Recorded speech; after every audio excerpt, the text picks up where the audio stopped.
Vos placements, nos conseils sur BFM Business. On va reparler d'immobilier. Le bonheur est parfois dans le prêt. Le prêt immobilier, et oui, les taux de crédit qui restent extrêmement bas et attractifs. Ludovic Usieux est avec nous, le directeur associé d'Artemis Courtage. Bonjour Ludovic. Bonjour Guillaume. La dynamique des taux là en ce mois de septembre, quel signal cette dynamique des taux nous envoie-t-elle ? Écoutez, c'est toujours le grand soleil sur les taux de crédit. On est sur un plus bas historique en moyenne, donc toute durée confondue, signalé au mois d'août, 1,05 toute durée confondue. C'est tout simplement du jamais vu. Donc c'est une rentrée qui est plutôt bonne. Vous nous dites toute durée confondue et en moyenne, les taux sont sur des plus bas. C'est pas pour les meilleurs dossiers. Non. En moyenne, toute durée confondue, les taux sont plus bas historiques. 1,05, toute durée confondue. Sachant que comment on l'explique, jusqu'où, qu'est-ce qui se passe? Les taux ne reculent plus, ils sont toujours très bas, bien sûr, les taux obligataires, mais ils reculent plus. Comment est-ce qu'on explique ces plus bas historiques sur les taux de crédit? Aux alentours de zéro, les taux obligataires, l'OAT 10 ans est stable. On était aux alentours de zéro déjà au mois de janvier. Il y avait eu un petit creux, on était redescendu aux alentours de moins 0,30, ce qui explique probablement ces petits mouvements à la baisse. Ça fait un petit moment quand même qu'on emprunte à bon compte.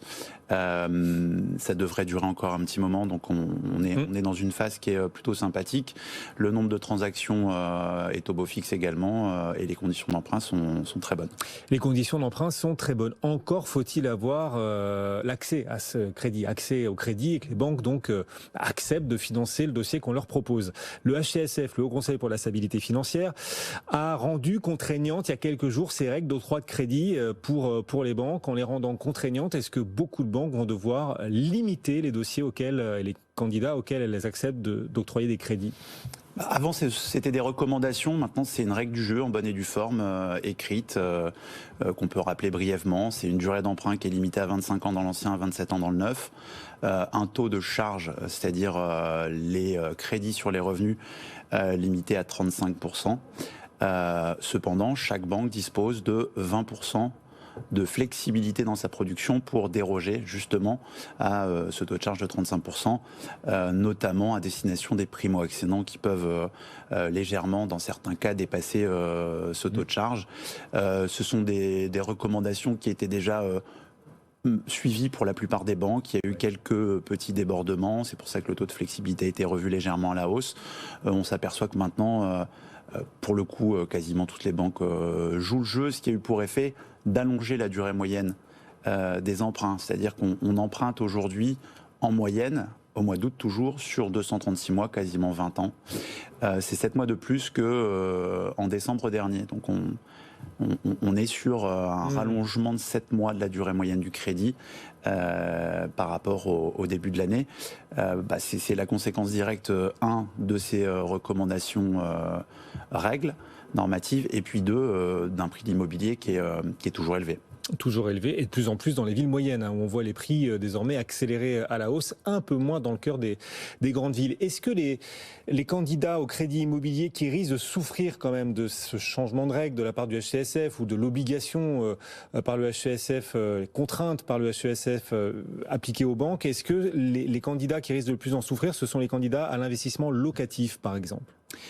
Ils vont faire partie, ils font déjà partie, parce que ça fait un peu plus d'une année maintenant qu'on applique ces recommandations, et c'est toujours la même chose. Les plus touchés par des restrictions d'accès au crédit sont toujours, en premier lieu, les primo-accédants, qui ont les dossiers par définition les plus fragiles, et c'est bien normal, début de vie professionnelle, revenus moins élevés, apports moins élevés, et puis les investisseurs locatifs, parce qu'il faut faire tenir à l'intérieur de ce taux de 35%, il faut faire tenir deux crédits. Celui qu'on a déjà emprunté pour sa résidence principale, et on imagine que 5, 6, 7 ans après ce premier gros investissement, le taux de charge est aux alentours de, on va dire, situé entre 25 et 30. Et il faut au pied de biche faire passer ce second crédit pour un investissement locatif sans dépasser ce taux de 35%. Donc c'est effectivement entre guillemets une mauvaise nouvelle pour les investisseurs locatifs. Alors on se met dans la peau de ceux qui souhaitent contracter un crédit aujourd'hui, ou qui vont vouloir le faire dans les prochains mois. C'est combien l'apport minimal que demandent aujourd'hui les banques aux candidats au crédit immobilier ? Alors, À tout le moins, et on parle vraiment là du minimum requis, il faut arriver avec les frais, les différents frais annexes à un achat immobilier, que représentent les frais de notaire, les frais de garantie, les éventuels frais de dossier bancaire, courtage, etc. Ce qui représente en moyenne... Il ne faut pas que le crédit serve à financer les frais de notaire, par exemple. Non. Il faut avoir le cash. Il faut avoir, à tout le moins, pouvoir disposer exactement de 8 à 10% de l'opération, parce que ce sont les frais effectivement annexes. Et puis après, on va pouvoir aller chercher et emprunter auprès de nos partenaires bancaires jusqu'à hauteur de 100% de la valeur du bien.